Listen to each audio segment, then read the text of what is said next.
मोहित जी, मुंबई से। राधा वल्लभ सिंह। श्री हरिवंश महाराज जी, आपके चरणों में कोटि कोटि प्रणाम।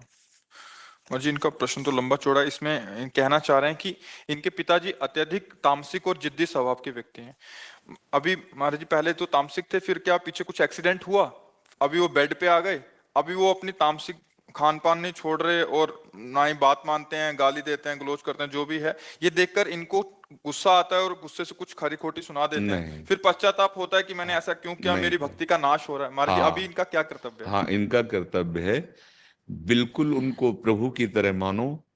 वो जैसे भी बर्ताव करें उस पर आपको नहीं देखना। आपका क्या कर्तव्य है ये आपको देखना है। जैसे आप चरण दबा रहे हो और वो आपको गाली बक रहे हैं, आपको बिल्कुल चुपचाप, आपके सारे कर्म बंधन नष्ट हो जाएंगे। आप बस अंदर से धैर्यवान बने रहिए। उनके कटु व्यवहार, कटु वचन, इस पर आप प्रभावित मत होइए। इस समय आपकी परीक्षा का समय है। आज अगर आप अंतिम सेवा कर ले गए उनकी, तो ऐसी यज्ञ हो गई जो अश्वमेध यज्ञ, राजसूय यज्ञ से भी बढ़कर है। माता पिता भगवान का स्वरूप है। हाँ, उनका रुद्र व्यवहार है, रुद्र व्यवहार है, प्रतिकूल व्यवहार है। चार लोग उनसे मिलने जो आएंगे तो तुम्हारी निंदा करेंगे।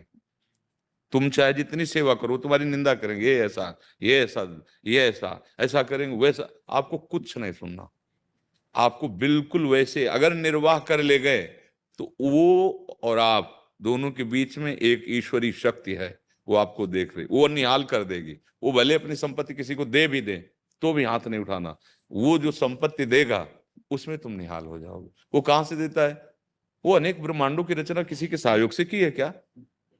अपने आप से, अपने आप में की है। वो कब कैसे कृपा कर देगा। हमारी तो प्रार्थना यही हाथ जोड़कर कि आपको बस ऐसे सेवा करनी, अपने कर्तव्य की तरफ देखकर, उनकी तरफ नहीं। देखो, सेवा का स्वरूप यही होता है, आम शून्य जीवन। सेवा तभी सफल होती है। गुरुपद पंकज सेवा, तीसरी भक्ति अमान, मान रहित होकर सेवा करना। अब हम क्या करते हैं? सेवा तो करते हैं, पर हम उनका कर्तव्य देखते हैं कि इतनी सेवा करने पर इनका कर्तव्य क्या होता है।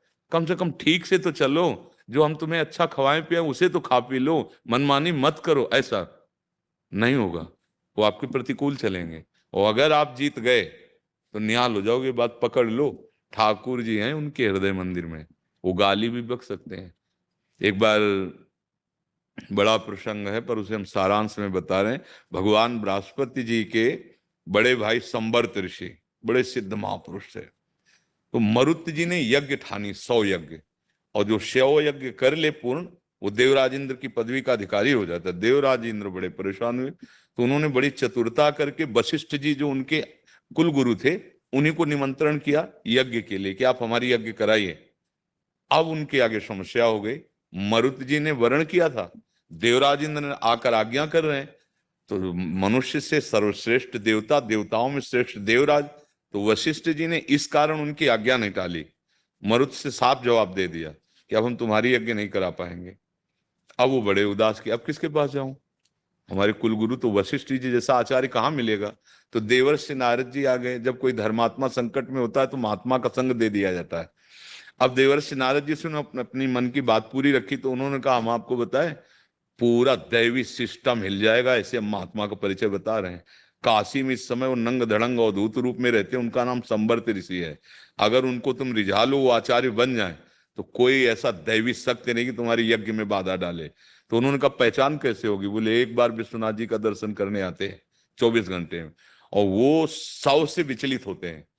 तो एक तुम 100 रखना, और ऐसे रखना कि जहां तुम्हें कोई अवधूत नंग धड़ंग ऐसा विक्षिप्त पागल दिखाई दे तो 100 को सकला के मार्ग में कर देना। और जब पीछे हटने लगे तो समझ लेना वो संवर्त ऋषि हैं। ऐसा ही किया। और एक उन्मत्त वेश ऐसे महादेव जी के दर्शन के लिए जा रहे थे, जो 100 देखा पीछे हट गए, भागे। मरुद जी पीछे भागे। वो थूक रहे थे, कंकड़ पत्थर मार रहे थे, लघु शंका करके ऊपर उनके फेंक रहे थे। वो नारद जी ने पक्का कर दिया था हिलना नहीं। भाई पीछे जब एकदम एकांत में गंगा किनारे पहुंचे तो उन्होंने कहा क्या चाहते हो? बोले हम, मैं सब जान रहा हूँ, त्रिकालदर्शी हूँ, मुझे पता है तुम महाराज मरुत हो यज्ञ का, क्या चाहते हो? बोले आचार्य पदवी पर बैठालना आपको चाहता हूँ। बोले ध्यान रखना, जब मैं आचार्य पदवी में बैठूंगा उस समय देवराज इंद्र हर उपाय करेगा मुझे आचार्य पदवी से हटाने के लिए। तुम्हें तुम्हें वशिष्ठ जी को भी वापस दे देगा, सब कर सकता है। लेकिन अगर हटा दिया तो भस्म मैं कर दूंगा, और अगर हटाया नहीं तो किसी की ताकत नहीं कि यज्ञ में विघ्न डाल सके। उन्होंने कहा मैं वर्ण करता हूं। जो ही ये बात खबर पहले कि संवर्त ऋषि आ रहे हैं यज्ञ कराने के लिए, अब देवराज इंद्र तो घबरा गए।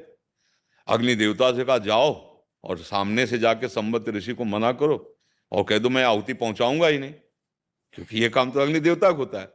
अग्निदेव जी ये सामने गए, उन्होंने कहा आपसे प्रार्थना है ऋषिवर, आप इनकी यज्ञ से हट जाएं आचार्य पदवी से। नहीं मैं आहुति नहीं पहुंचाऊंगा। बोले तुम्हारी सामर्थ्य क्या है? मैं मंत्रों के अधीन करके तुम्हें भस्म कर दूंगा अगर आहुति नहीं पहुंचाओगे। अग्नि देवता को कहा तो जानते हो, फिर देवराज इंद्र वज्र लेकर प्रकट हो गए। जब अग्नि देवता गए, बोले महाराज उस महात्मा के आगे मेरी बस नहीं, वो कह रहे तुम्ही को भस्म कर दूंगा। तो देवराज इंद्र स्वयं आए और मरुत से कहा यज्ञ नहीं करोगे, और वज्र ऐसे हाथ में लेकर प्रहार करें। संवर्त ऋषि ने ऐसे ही रोक दिया और कहा जब तक यज्ञ हो तब तक ऐसे ही खड़े रहो देवराज इंद्र। तब उन्होंने प्रार्थना की कि कब तक खड़ा रहूंगा, बहुत दर्द होगा हाथ में, इसलिए आप अपनी यज्ञ करो।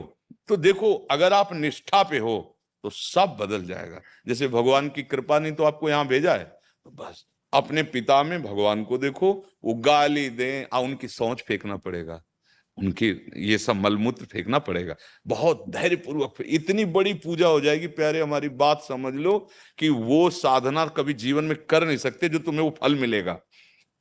उनके हृदय में बैठा भगवान है, ये बाहरी माया का नाटक है। बस चुपचाप हिम्मत करके जाना कि अब गाली सुनना है, सब कुछ सुनना है, बस हमको इनकी सेवा करनी है। बस अगर निपटा ले गए तो बहुत बड़ा लाभ मिल जाएगा।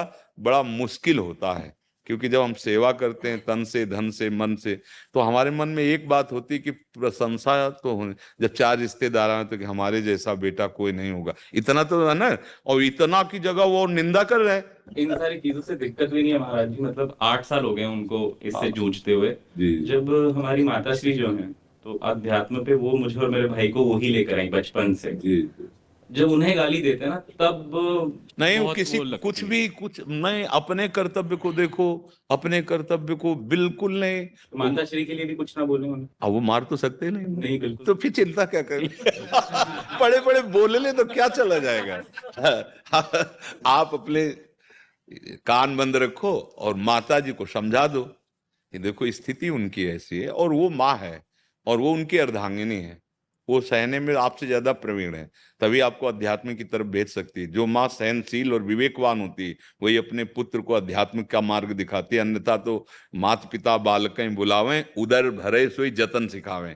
तुम कैसे पेट भर लो, कैसे विषय भोग लो, इतनी शिक्षा दी जाती है। तो धन्य है आपकी माँ को। आप ऐसा न सोचे कि वो माँ को गाली देते तो हम फिर उनकी, नहीं नहीं बिल्कुल नहीं। अवसर आया है, बढ़िया सेवा कर लो, भगवान ही है जी।